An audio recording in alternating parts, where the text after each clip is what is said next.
శ్రీగురుభ్యో నమ. హరి ఓం. శృతిస్మృతిపురాణానామాలయం కరుణాలయం నమామి భగవత్పాద శంకరం లోకశంకరం. ఓం ఆప్యాయంతు మమాంగాని వాక్ప్రాణశ్చక్షుశ్రోత్రమధోబలమింద్రియాణి చ సర్వాణి సర్వం బ్రహ్మోపనిషదం మాహం బ్రహ్మ నిరాకుర్యాం మామా బ్రహ్మ నిరాకరోతు.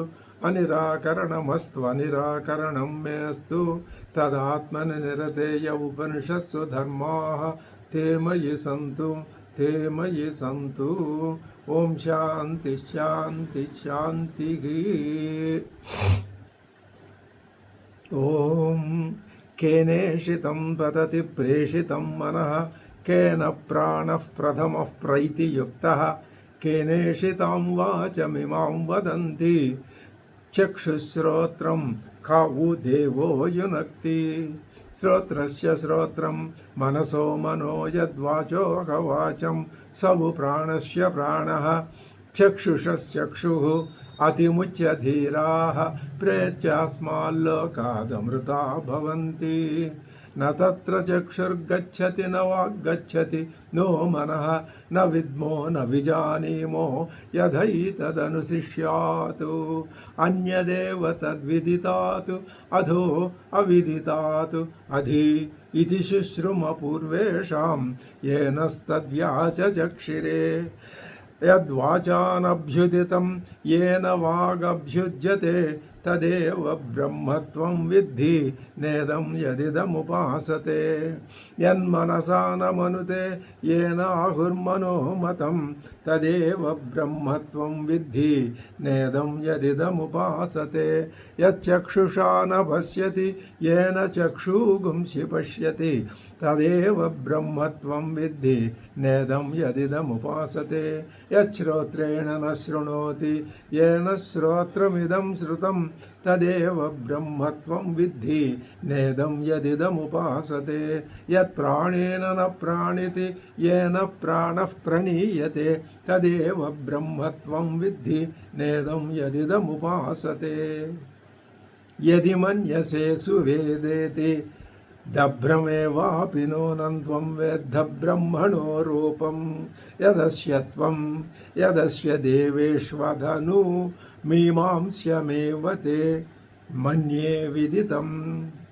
నాహం మన్యే సువేదేతి నో న వేదేతి వేద చ యో నస్తద్వేద తద్వేద నో న వేదేతి వేద చ. ఉపనిషత్తు మనకి అద్భుతమైనటువంటి వేదాంత అర్థాన్ని మానవుడు తరించిపోయేటటువంటి ఆ పరమార్థాన్ని చాలా చక్కగా తేలిక అర్థమయ్యే విధానంగా బోధిస్తోంది. అయితే ఆ బోధనా విధానంలోకి మనం అన్వయించుకొని ప్రవేశించాలి. అది అలవాటు చేసుకోవాలి బోధనా విధానాన్ని. అప్పుడు చాలా తేలికవుతుంది. అది ఎలా అలవాటు చేసుకోవాలి? శ్రోత్రస్య శ్రోత్రం అన్నారు కదా, చెవికి చెవు అన్నారు కదా. ఈ మాట మనం చెప్పుకున్నాం చాలాసార్లు. ఇది మననంలో భాగం అవుతుంది. చెవికి చెవు అంటే చెవి నీకు వినిపిస్తోంది. అది దానికి ఆ వినిపించే శక్తి ఉన్నది. దేనివల్ల వచ్చింది ఆ శక్తి దానికి అంటే శ్రోత్రానికి శ్రోత్రమైన శక్తి వేరొకటి ఉన్నది. అది ఉండటం వలననే దాని నుంచి దీనికి ఈ సామర్థ్యం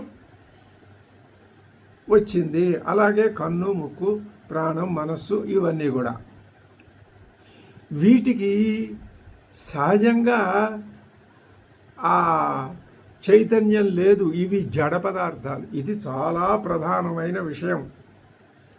ఇవి సహజంగా జడ పదార్థాలు. కానీ ఇవి చైతన్యవంతమైన పదార్థాలు ఏ విధంగా చేస్తాయో ఆ విధంగా చేసి మనకి రూపాలని చూపిస్తున్నాయి, శబ్దాలను వినిపిస్తున్నాయి, మాటలు చెప్పిస్తున్నాయి, స్పర్శ జ్ఞానం కలిగిస్తున్నాయి, ప్రాణ శక్తిని కలిగిస్తున్నాయి, ఇన్ని చేస్తున్నాయి.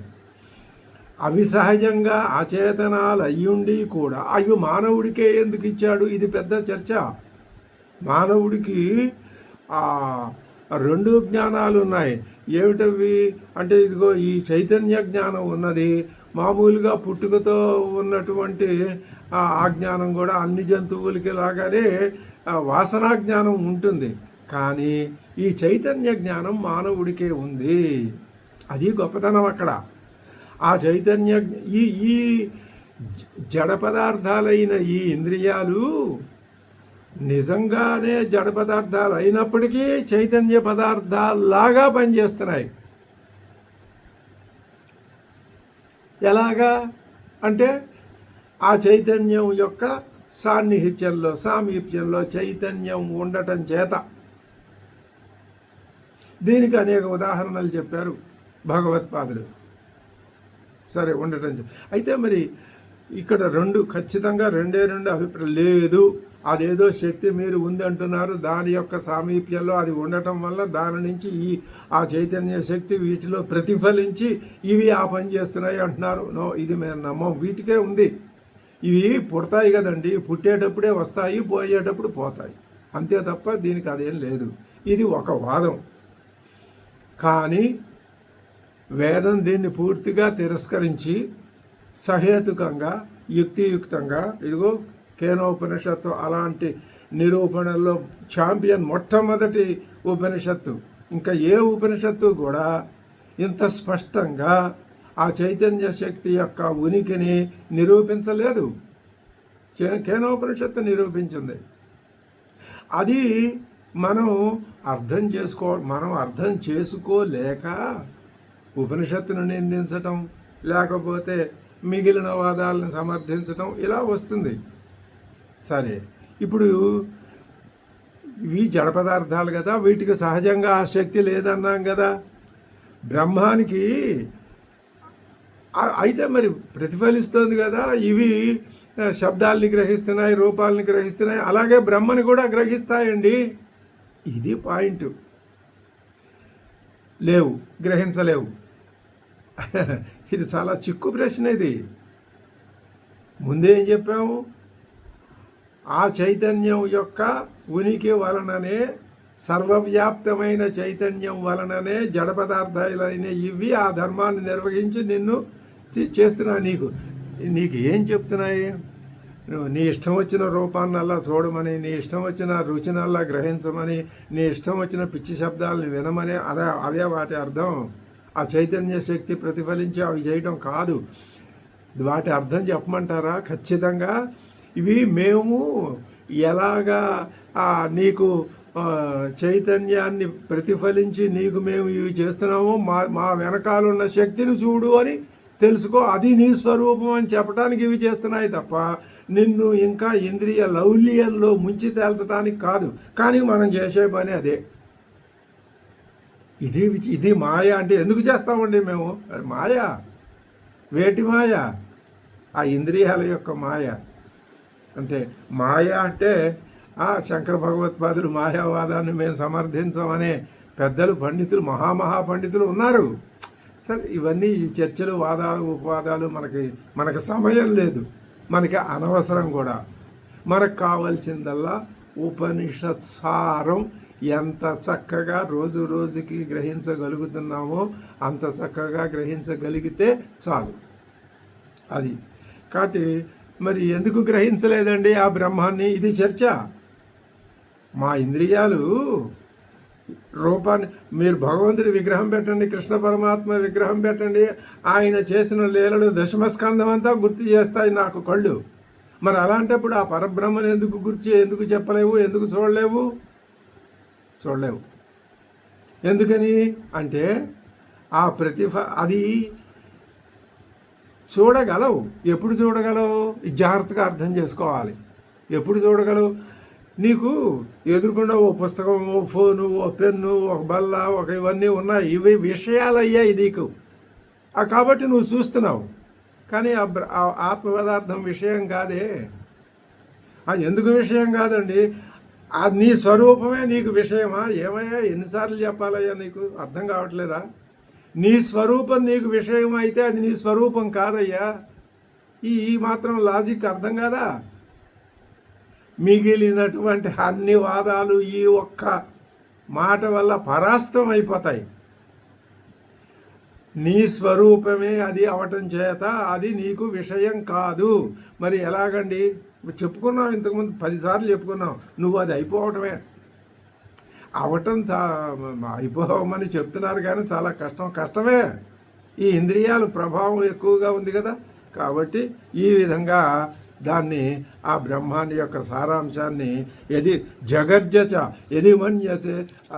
యదిమన్యసే సువేదేతి దభ్రమేవాపి నూనంత్వం వేద్ధ బ్రహ్మణో రూపం యదస్య దేవేష్వధను మీమాంసమేవతే మన్యే విదితం అని గురువు గారు శిష్యుడి యొక్క బుద్ధిని ఇట విచలితం చేసేసరికి శిష్యుడు మళ్ళీ దారిలోకి వచ్చి ఆయన ఎంతకాలం మరి సమయం తీసుకున్నాడో ఇక్కడ చెప్పలా, కానీ ఆలోచించుకున్నాడు. క్షీణ దోషాలను పోగొట్టుకున్నాడు. సరిగ్గా గురువుగారు చెప్పిన విధానంలోనే ఆ విషయం కాదని తెలుసుకున్నాడు. దాన్ని ఏ విధంగా అనుభవంలోకి తెచ్చుకోవాలో అనుభవంలోకి తెచ్చుకొని అప్పుడేమన్నాడు అంటే మన్యే విదితం అని ఒక పెద్ద కేక పెట్టాడు. మన్యే విదితం, నాకు తెలిసింది, ఇంకా దీనికి తిరుగులేదు. ఇంతకుముందు నేను కంటితో చూసి తెలుసుకున్నాను, నేను చెవితో విని తెలుసుకున్నాను, ఈ మాటలన్నీ చెప్పాడు. అవి నీకు తెలిసింది కాదు అని చెప్పి గురువుగారు గట్టిగా తిరస్కరించి పారేసేసరికి అప్పుడు విషయం తెలుసుకుని అర్థం చేసుకుని మన్యే విదితం అని గట్టిగా అన్నాడు. అని ఇంకా ఏ విధమైన సందేహాలకి చోటు లేకుండా నాహం మన్యేసు వేదేతి, అప్పుడు విషయం తెలిసింది. నాకు బాగా తెలిసిందని నేను అనుకోవటం లేదు, తెలియలేదని కూడా అనుకోవటం లేదు. మాలో ఎవడైతే ఈ విధంగా అనుకుంటాడో, నేను తెలుసుకున్నానని కానీ తెలుసుకోలేదని కానీ ఎవడైతే అనుకుంటాడో, ఈ 2 విధాలుగా ఎవడైతే అనుకుంటాడో అతడే బాగా తెలుసుకున్నవాడు అని స్పష్టంగా చెప్పాడు. ఇప్పటికీ యస్య నాహం వేద నాహం మన్యేసు వేదేతి నో న వేదేతి వేదచ యో నస్తద్వేద తద్వేద నో న వేదేతి వేదచ.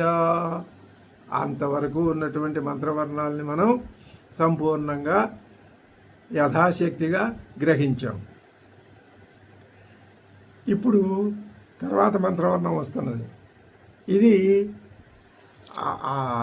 ఇంతకుముందు వచ్చినవి యదిమన్యసే సువేదేతి అనే మంత్రవర్ణం కానీ, నాహం మన్యే సువేదేతి అనే మంత్రవర్ణం కానీ మనని ఎంత తిప్పలు పెట్టినాయో అర్థం చేసుకోవడానికి మనం ఎంత కష్టపడ్డామో ఇది అర్థం చేసుకోవడానికి అంత మనం కంగారు పడక్కర్లా, చాలా తేలిగ్గా అర్థమవుతుందనే అనుకోవచ్చు. ఏమిటది? ఆ మంత్రవర్ణం ఎలా ఉంది? యస్య మతం తస్య మతం మతం యస్య న వేదసః అవిజ్ఞాతం విజానతాం విజ్ఞాతం అవిజానతాం. దీనికి శంకర భగవత్పాదులు వారు అవతారికి చెప్తున్నారు. ఏమని అంటే యస్య అమతం ఇది శ్రౌతం ఆఖ్యాయిక ఉపసంహారార్థం. యస్య మతం అని ఇప్పుడు శృతి ఏం చేస్తోంది అంటే ఒక మంత్రవర్ణాన్ని పట్టుకొచ్చి ముందు పెడుతున్నది. ఎందుకండి ఈ మంత్రవర్ణాన్ని శృతి ఇక్కడ పట్టుకొచ్చింది అంటే ఆఖ్యాయిక ఉపసంహారార్థం. ఈ ఆఖ్యాయికని ఇంతటితో ముగించేయాలట. ఆఖ్యాయిక ఏమిటండి అంటే గురు శిష్య సంవాదమే ఆఖ్యాయిక. శిష్యాచార్య ఉక్తి ప్రత్యుక్తి లక్షణయా.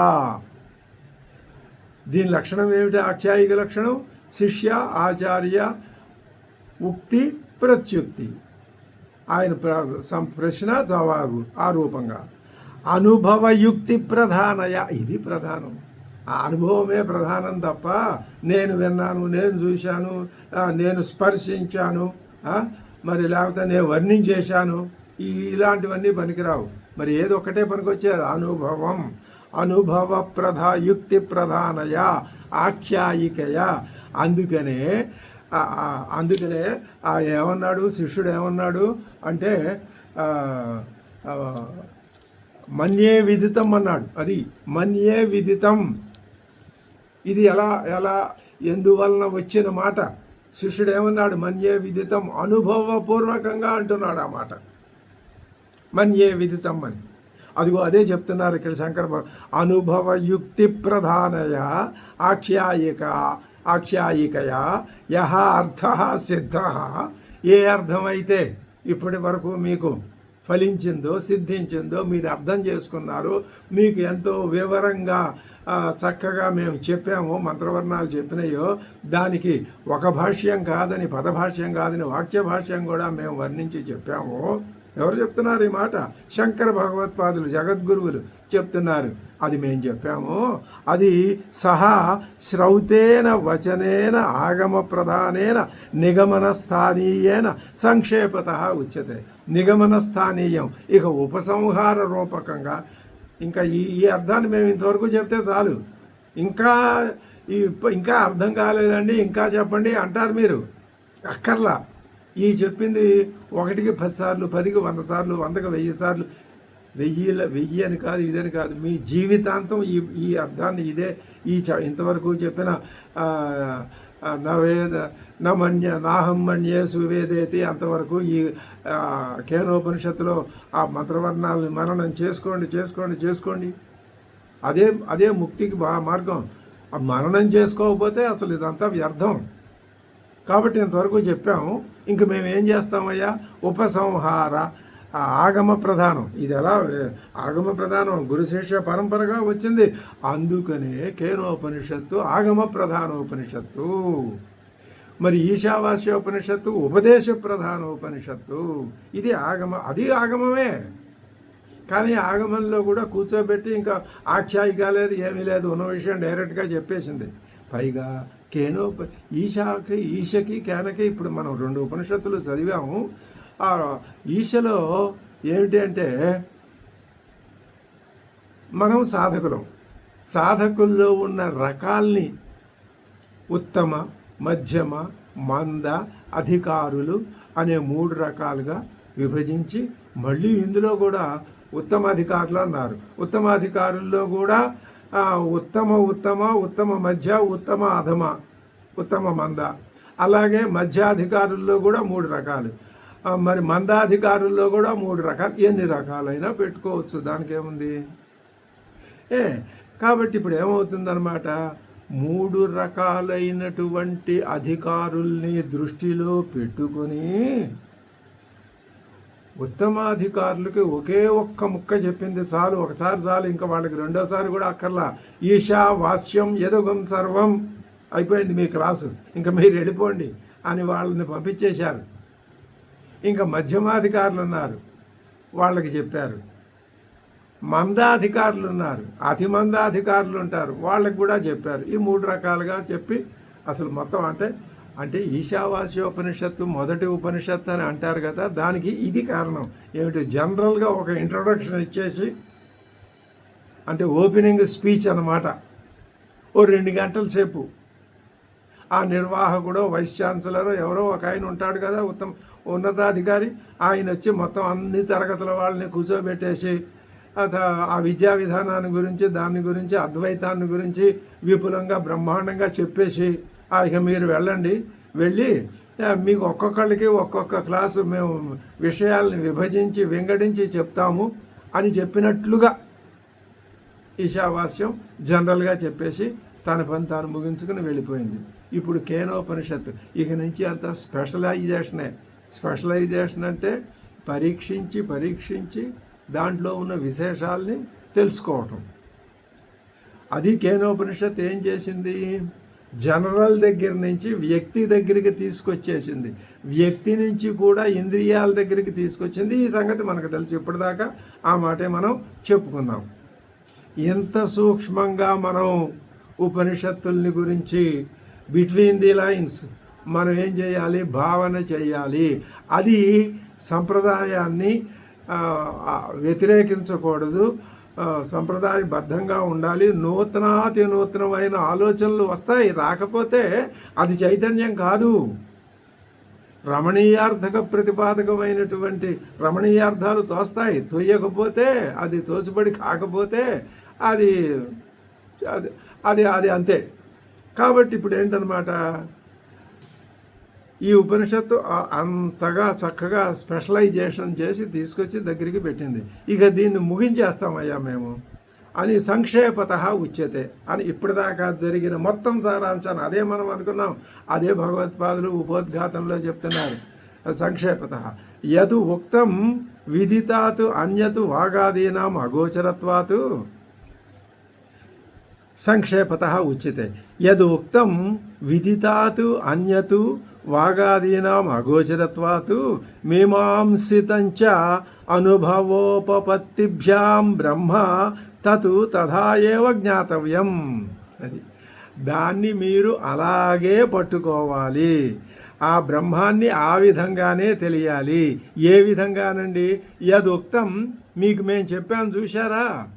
ఏం చెప్పారంటే విదితాతు అన్యతు అని చెప్పామా? అన్యదేవ తద్విదితాదు అధో అని చెప్పామా లేదా? అది అన్యత్ అంటే వేటికంటే అన్యత్ అండి. వాగాదీనాం అగోచరత్వాతు, అది వాకులకు గోచరం అయ్యేది కాదు, చెవులకు వినిపించేది కాదు, కళ్ళకు కనిపించేది కాదు. అది అవిషయత్వాత్ అని చెప్పాం కదా. అది మీమాంసితంచ దాన్ని మీరు ఏం చేశారు అంటే దాన్ని మీరు విచారించాలి. అవునా ఇదా అదా అని చెప్పి దాన్ని బాగా చర్చించుకోవాలి. చర్చించుకుంటే అప్పుడేమవుతుంది? అనుభవ ఉపపత్తిభ్యాం, అనుభవం చేత సహేతుకమైన కారణాల చేత అనుభవానికి తెచ్చుకొని ఆ విధంగా మీరు దాన్ని పట్టుకోగలిగితే అది తథాజ్ఞాతవ్యమేవ. ఆ విధంగా అనుభవం ఉపపత్తి ద్వారా తెలుసుకోవలసిందే తప్ప వేరొక విధంగా మీరు బ్రహ్మజ్ఞానాన్ని పొందలేరు. కేవలం అనుభవమే. ఇంకా ఇంతకంటే స్పష్టంగా బోధ ఏముంటుంది? అనుభవమే. అందుకని అలా ఎందుకనండి అంటే అక్కడ ఇప్పుడు చెప్తున్నారు. యస్య మతం తస్య మతం యస్య న వేదసః అవిజ్ఞాతం విజానతాం విజ్ఞాతం అవిజానతాం. యస్య మతం తస్య మతం యస్య అమతం, ఎవనికి అమతం తెలియబడలేదో తస్య వానికి మతం తెలియబడుతుంది. ఎవడైతే నాకు తెలియలేదు అని అనుకుంటాడో, ఎవడికి తెలియబడదు, దీన్ని అలాగ చెప్పాలి, ఇటు చెప్పచ్చు. ఎవడికైతే తెలియబడలేదో అంటే నాకు తెలియలేదు అంటాడు, నా చేత తెలియబడటం లేదు అంటాడు, వాడికే తెలుస్తుంది. అంటే అర్థం ఏమిటనమాట? ఉన్నే అనేసి నాకు తెలిసిపోయింది అని పై కాదు. ఇది పిచ్చిగా చేసేది కాదు. దాని అర్థం ఏమిటి? యస్యామతం తస్య మతం అంటే అర్థం ఏమిటి? వాడు ఏమని అర్థం చేసుకున్నాడు?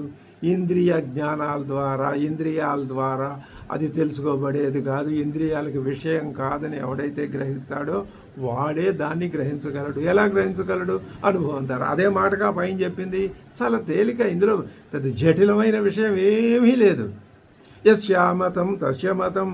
పైగా దీనికి వ్యతిరేకం ఏమిటి? ఎవడైతే నాకు తెలిసింది, నాకు తెలుసును, నేను తెలుసుకుంటాను, నేను తప్ప ఎవడు తెలుసుకుంటాడు, ఇలాంటి మాటలు ఎవడైతే మాట్లాడతాడో వాడికి నా వేద సహా వాడికి తెలియదు. ఎందుకని తెలియదు?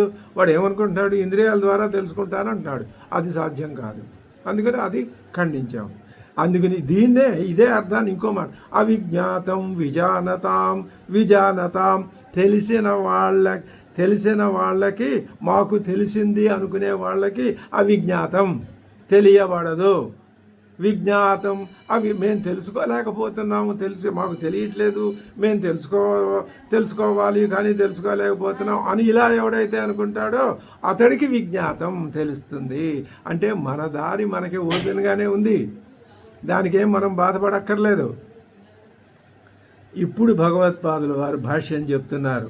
యస్య మంత్రవర్ణంలో మొట్టమొదటి పదం యస్య అనుంది. యస్య అమతం తస్య మతం అని మొదటి వాక్యంలో 4 పదాలు ఉన్నాయి. ఇప్పుడు యస్య అనే మాటకి అర్థం చెప్తున్నారు భగవత్పాదులు. ఏమని? యస్య అంటే బ్రహ్మవిద, అంటే ఏ బ్రహ్మవేత్తకైతే, అమతం అంటే అమతము అంటే తెలియబడనిది. మతం అంటే తెలియబడింది.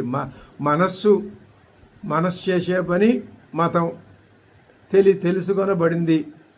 మతం అంటే తెలిసినది, తెలుసుకొనబడినది అని కృదంత రూపం అనే దానికి. అమతం అవిజ్ఞాతం, దేనికి ఏ బ్రహ్మవేత్తకైతే ఆ బ్రహ్మ అవిదితమో అంటే తెలియబడనిది అయినదో. అవిదితం అంటే అవిజ్ఞాతం, ఇంకా అవిదితం బ్రహ్మ ఇది మతం అభిప్రాయ. అది బ్రహ్మ అతనికి తెలియలేదో అటువానికి మతం, తస్య మతం, అటువంటి వాడికే చక్కగా తెలియబడింది అని అర్థమట. నిశ్చయ తస్య మతం జ్ఞాతం సమ్యక్ బ్రహ్మ ఇది అభిప్రాయ. యస్య పునః మళ్ళీ యస్య తీసుకో. మతం జ్ఞాతం విదితం మయా బ్రహ్మ ఇది నిశ్చయ. నాతో నేను బ్రహ్మను అర్థం చేసేసుకున్నానని ఎవడైతే అంటాడో నా వేద ఏవ సహా, అతడికి తెలియదు. కారణం చెప్పుకున్నాం మనం.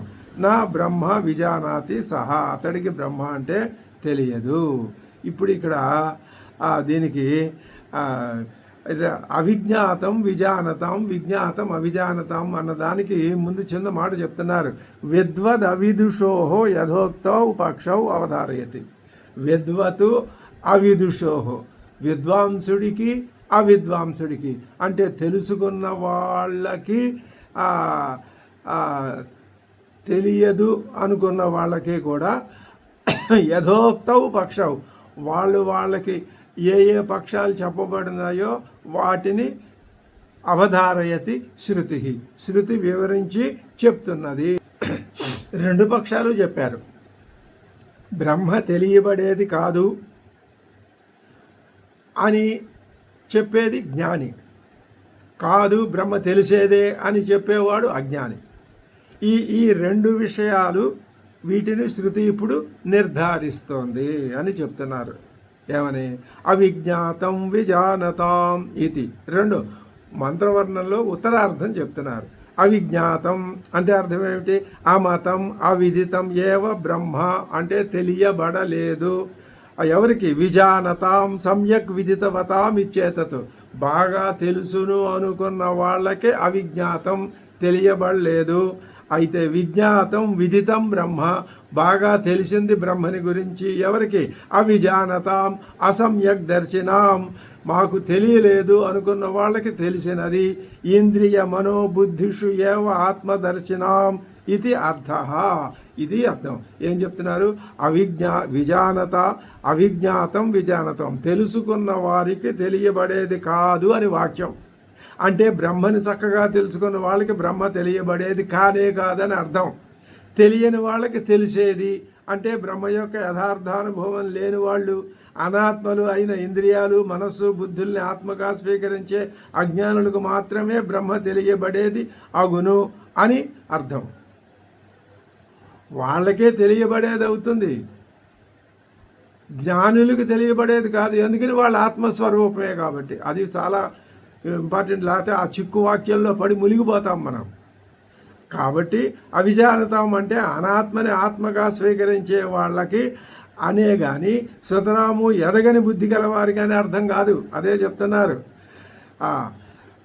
ఏ ఆత్మదర్శనం ఇత్యర్థ, ఇంద్రియ మనోబుద్ధిషు ఏవ ఆత్మదర్శనం ఇత్యర్థ నతు అత్యంతం ఏవ అవ్యుత్పన్న బుద్ధినాం, ఏమాత్రం తెలివితేటలు లేని వాళ్ళకని అర్థం కాదు.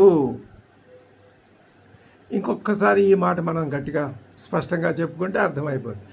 ఆత్మ తెలుసుకున్న వాళ్ళకి తెలియబడేది కాదు. ఎందుకని? విషయం కాదు కాబట్టి. బ్రహ్మని చక్కగా తెలుసుకున్న వాళ్ళకి బ్రహ్మ తెలియబడేది కాదనే అర్థం. అదే అర్థం దానికి. తెలియని వాళ్ళకి తెలిసేది అంటే బ్రహ్మ యొక్క యథార్థానుభవం లేని వాళ్ళై అనాత్మలైన ఇంద్రియం మనస్సు బుద్ధుల్ని ఆత్మగా స్వీకరించే అజ్ఞానులకు మాత్రమే బ్రహ్మ తెలియబడేది అవుతుంది అని అర్థం. అవిజానతం అంటే అనాత్మను ఆత్మగా స్వీకరించే వాళ్ళకి అనే కానీ సుతరాము ఎదగని బుద్ధి గలవారికి అని అర్థం కాదు. అనాత్మని అనాత్మగా స్వీకరించి ఇది అనాత్మ, దీనికి తెలియదు అనుకునే వాళ్ళకి తెలుస్తుంది. నాకు తెలుసును, నేను ఇంద్రియాల ద్వారా గ్రహించాను అనుకునే వాళ్ళకి తెలియదు. అదే అంతకంటే ఇందులో విశేషమేమి పెద్దగా అక్కర్లేదు. ఎందుకంటే అటువంటి వాళ్ళకి మాచే బ్రహ్మ నాది నహి తేషాం విజ్ఞాతం అస్మాభి బ్రహ్మ ఇది మతి భవతి. మా చేత బ్రహ్మ తెలిసింది అనే ఆ మతి వాళ్ళకి కలగదు. ఎందుకని? వాళ్ళకి తెలుసు ఇంద్రియాల యొక్క పరిమితి ఏమిటో. ఇంద్రియ మనోబుద్ధి ఉపాధిషు ఆత్మదర్శనాంతు, ఆ ఉపాధుల్లో గనక ఆత్మని దర్శిస్తే బ్రహ్మోపాధి వివేకానుపలభ్య అనుపలంభాతు అక్కడ అనుపలంభాతు బ్రహ్మజ్ఞానం అక్కడ కలగదు. కాబట్టి బుద్ధ్యాద్యుపాధేశ్చ విజ్ఞాతత్వాత్ విదితం బ్రహ్మ ఇది ఉపపద్యతే భ్రాంతికి. ఆ వాటి యొక్క ఉపాధుల వలన అవి చూసి అనుభవంలో నీళ్లులాగా ఇదే బ్రహ్మ అనుకుని అవి ఆ ఇంద్రియాలు చూపించిందే బ్రహ్మ అనుకుని పడే పొరపాటుగా ఉండవచ్చును తప్ప బ్రహ్మ ఇది భ్రాంతికి ఇచ్చత అసమ్యక్ దర్శనం పూర్వపక్షత్వేన ఉపన్యస్యతే. దాని గురించి ఈ విధంగా చెప్తున్నారు అని చెప్తున్నారు. అది ఏమని? విజ్ఞాతం అవిజానతాం ఇది, అథవా హేత్వర్థ ఉత్తరార్థ అవిజ్ఞాతం ఇది. లేదా దీనికి అర్థం ఏంటనమాట, అజ్ఞానులు మాకు బ్రహ్మ తెలుసు అంటారు కాబట్టి జ్ఞానులు బ్రహ్మ తెలియబడేది కాదని కూడా అంటారు.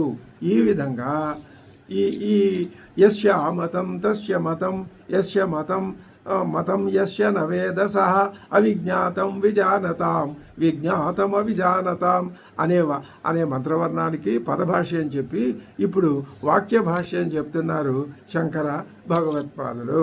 వాక్యభాష్యం చాలా చక్కగా, ఇంకా పదభాష్యంలో చెప్పిన వాటికంటే ఎక్కువ విశేషాలు, ఎక్కువ విశ్లేషణాత్మకంగా చెప్తారు. దానికి ముందు ఒక ఉపోద్ఘాతం కూడా చెప్తున్నారు. అవిజ్ఞాతం విజానతాం ఇది అవధృతం అని నిర్ణయించేశారు. అవధృతం ఖచ్చితంగా చెప్పేశారు. ఏమని? అవిజ్ఞాతం విజానతాం, మాకు తెలుసు బ్రాకెట్లో ఇంద్రియాల ద్వారా అనుకునే వాళ్ళకి అవిజ్ఞాతం తెలియదు అని నిర్ణయాత్మకంగా చెప్పారు.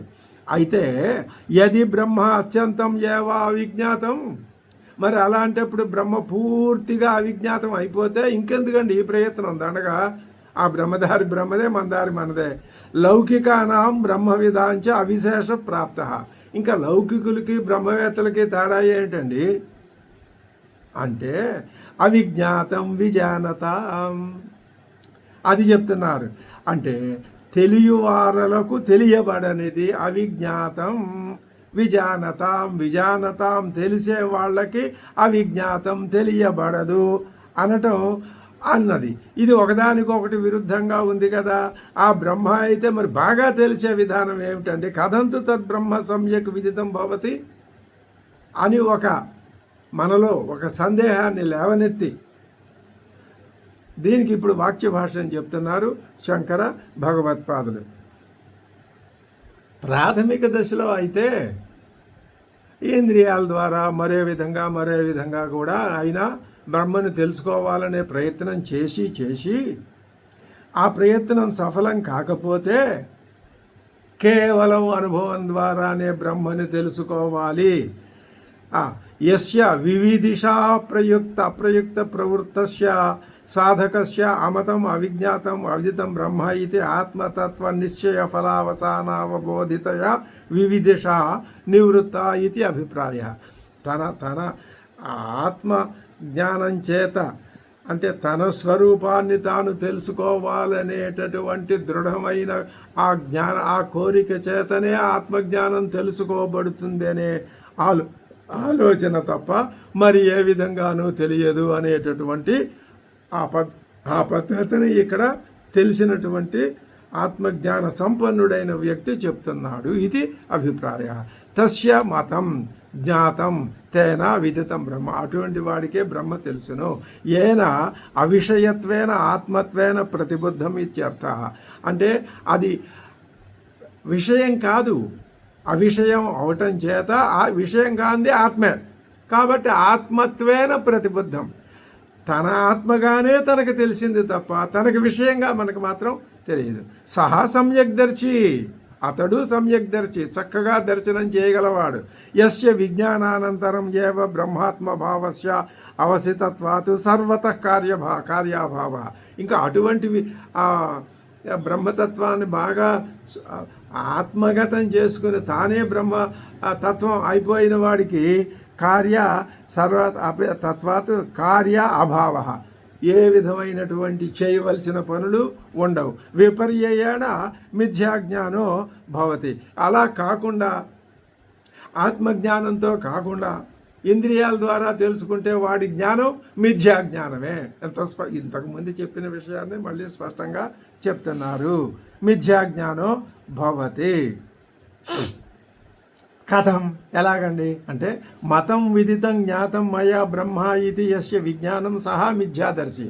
నేను తెలుసుకున్నాను అని ఏవో కొన్ని పద్ధతుల ద్వారా తెలుసుకున్నవాడైతే అతడు మిథ్యాదర్శి, లేని దాన్ని చూసినవాడే. విదితాత్ అన్యత్వాత్ బ్రహ్మణ, అది బ్రహ్మ విదితం కంటే అన్యం కాబట్టి నా వేద సహా నా జానాతి. తతస్య సిద్ధం అవైదికస్య విజ్ఞానస్య మిథ్యాత్వం. కాబట్టి ఇప్పుడు ఏమర్థమైంది? వైదిక విధానంలో ఏ విధంగా అయితే ఉపనిషత్తు చెప్పిందో ఆ విధానంలో తెలుసుకునేవాడికే ఆ తెలియటం అనేది సిద్ధిస్తుంది తప్ప అవైదికమైన విధానాల్లో అంటే నాస్తికాది వాదాల్లో నీకు బ్రహ్మతత్వం తెలియదు. అబ్రహ్మ విషయతయా నిందితత్వాతు, వాటికి నింద ఉంది, వాటి మీద ఆరోపణలు ఉన్నాయి. ఎందుకని? బ్రహ్మ వాటికి విషయం కాదు, అవి అబ్రహ్మ విషయకాలు, వాటికి విషయం అయినది బ్రహ్మ కాదు. తదా కపిల కణభుగాది సమయస్యాపి విదిత బ్రహ్మ విషయత్వాతు అనవస్థిత తర్క జన్యత్వ అవివిదిష నివృత్తే. అది కాబట్టి అదేవిధంగా సాంఖ్య తార్కిక పూర్వమీమాంసాది మతాలు కూడా అసత్యాలే. ఎందుకంటే వాటిల్లో బ్రహ్మ తెలియబడేదని చెప్తారు, అది నిజం కాదు. అవి స్థిరత్వం లేని తర్కం నుంచి పుట్టాయి. వాటి వల్ల బ్రహ్మని తెలియాలనే ఆకాంక్ష పోదు. మనుస్మృతి కూడా ఇదే విషయాన్ని చెప్పింది. ఏమని అంటే స్మృతశ్చ యా వేదభాక్ష్యా స్మృతయో యాశ్చ కాశ్చ కుదృష్టయ సర్వాస్తా నిష్ఫలా ప్రోక్తాస్తమో నిష్ఠాహిత స్మృతా అని మనుస్మృతి కూడా ఇదే విషయాన్ని స్పష్టంగా చెప్పింది. కాబట్టి ఇప్పుడు అవిజ్ఞాతం విజానతాం విజ్ఞాతం అవిజానతాం ఇది పూర్వహేతు ఉక్తి అనువాదస్య అనర్థక్యాతు. ఈ వాక్యం పూర్వవాక్యంలో చెప్పిన విషయానికి హేతువును సమర్పించును అని చెప్పాలి. లేకపోతే ఏమవుతుంది? రెండో వాక్యం వ్యర్థమైపోతుంది. అంటే మొదటి వాక్యంలో ఏం చెప్పారు? యస్యామతం దస్య మతం మతం యస్య నవేద సహా అనే దాన్ని సమర్థించడానికే అవిజ్ఞాతం విజానతాం విజ్ఞాతం అవిజానతాం అలా సమర్థించడానికి చెప్పకపోతే ఇది దీనికి అనర్థక్యం అంటే వ్యర్థమైపోవటం అనేది వచ్చి పడుతుంది. కేవలం చెప్పిన దాన్ని మళ్ళీ చెప్పే వచనం వ్యర్థమే కదా. కాబట్టి యస్యామతం అనే మంత్రం బ్రహ్మ తెలియటం తెలియకపోవటం అని రెండు స్థితుల్ని చెప్పింది. వాటికి గల హేతువుల కోసం ఈ మంత్రం ఈ విధంగా చెప్తోంది అని చెప్తున్నారు. బ్రహ్మ ఆత్మ కావటం చేత మరియు ప్రమాణానికి విషయం కానందువల్ల బ్రహ్మను తెలిసే వారులకి తెలియబడిందిగానే తెలుస్తుంది. అదే బ్రహ్మజ్ఞానం. ఎవరికైతే బ్రహ్మ తెలియబడేదో, వాక్కుచే ప్రకాశింప చేయబడేదో, బుద్ధి ఇంద్రియాలు మొదలైన వాటికి విషయమో వాళ్ళకి బ్రహ్మ తెలిసినట్లు కాదు. అవిజ్ఞాతం అవిదితం ఆత్మత్వేన అవిషయతయా బ్రహ్మ విజానతాం యస్మాత్ తస్మాత్ తదేవ జ్ఞానం యత్తేషాం విజ్ఞాతం విదితం వ్యక్తం ఏవో బుద్ధ్యాది విషయం బ్రహ్మ అవిజానతాం. బుద్ధ్యాదుల్లో తెలిస్తే అది తెలిసే అది విషయమే తప్ప నిజమైన బ్రహ్మజ్ఞానం కాదు. విదిత అవిదిత వ్యాపృతం ఆత్మభూతం నిత్య విజ్ఞాన స్వరూపం. విదితాల్ని వ్యాపించి వాటికంటే కూడా అతీతమైనదిగా ఉన్నటువంటి ఆత్మభూతమైన నిత్య విజ్ఞాన స్వరూపం ఏదైతే ఉన్నదో, ఆత్మస్థం అవిక్రయం అనృతం అమృతం అజరం అభయం అనన్యత్వాత్ అవిషయం ఇచ్చేవం. అది బ్రహ్మ. దాని లక్షణాలు మళ్ళీ చెప్తున్నారు. విదిత వ్యాపృతం ఆత్మభూతం నిత్య విజ్ఞాన స్వరూపం ఆత్మస్థం అవిక్రియం అమృతం అజరం అభయం అనన్యత్వాత్ అవిషయం ఇచ్చేవం అవిజానతాం బుద్ధ్యాది విషయాత్మతయా ఏవ నిత్యం విజ్ఞాతం బ్రహ్మ. అది బుద్ధ్యాది విషయాల ద్వారా తెలియబడేది కాదు. ఈ లక్షణాలన్నీ ఆత్మానుభవం చేత మాత్రమే తెలుసుకోబడాలి. ఇక్కడ ఇంకొక ముఖ్యమైన విషయం మనకి వచ్చి పడుతుంది. ఏమండి, ఆత్మానుభవంలో ఒక మహానుభావుడు శుద్ధ హృదయం కలవాడు, క్షీణ దోషం కలవాడు, ఆయన నిత్యం బ్రహ్మ. ఉదాహరణగా శమీక మహర్షి నిన్నో మనం చెప్పుకున్నాం. ఆ శమీక మహర్షి వచ్చి చెప్పాడు అనుకోండి, అది నమ్మరా? అది ఆయనకు నిరంతరం ఆత్మస్థితిలో ఉంటాడు కదా, అది నమ్మరా అంటే అలా కాదు. అది మరి ఇప్పుడు ఈ చెప్పే ఋషులు కూడా అలాంటి, అదే శమీ కూడా అలాగో ఈ ఋషులు కూడా అంతే కదా. కాబట్టి వాళ్ళు చెప్తే మనం అలా ఈ ఉపనిషత్తులు ఆ విధంగా వచ్చినవే మనకి. తస్మాత్ విదిత అవిదితాది వ్యక్త ధర్మాధ్యారోపణేన కార్యకారణ భావేన సవికల్పం అయథార్థ విషయత్వాత్ శుక్తికాదౌ రజతాధ్యారోపణ జ్ఞానవత్ మిథ్యాజ్ఞానం తేషాం. అది వాళ్ళు ఆ విధంగా సంపాదించింది మిథ్యాజ్ఞానమే. ఈ విధంగా ఈ యస్య మతం తస్య మతం మతం యస్య న వేదసః అవిజ్ఞాతం విజానతాం విజ్ఞాతం అవిజానతాం. ఈ మంత్రవర్ణం ఇంతకుముందు తెలిసినటువంటి యది మన్యసే సువేద అనేది అన్యదేవ తద్విదితాదధో నాహం మన్యే సువేదేతి. ఈ 3 శ్లోకాల్లోనూ ఉపనిషత్తు తాను చెప్పదలుచుకున్నటువంటి విషయాన్ని బాగా నూరిపోసింది.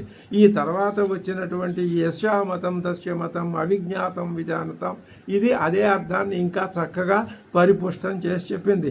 తర్వాత వచ్చే మంత్రవర్ణాలు కూడా అదే అర్థాన్ని పరిపుష్టం చేసి చెప్తాయి. ఈ యస్యా మతం తస్య మతం మతం యస్య నవేదసః అనే మంత్రవర్ణానికి వాక్య భాష్యం పదభాష్యం 2 భగవత్పాదులు చెప్పిన విషయాల్ని మనం యథాశక్తిగా తెలుసుకున్నాం. తర్వాత మంత్రవర్ణంలోకి వెళ్దాము.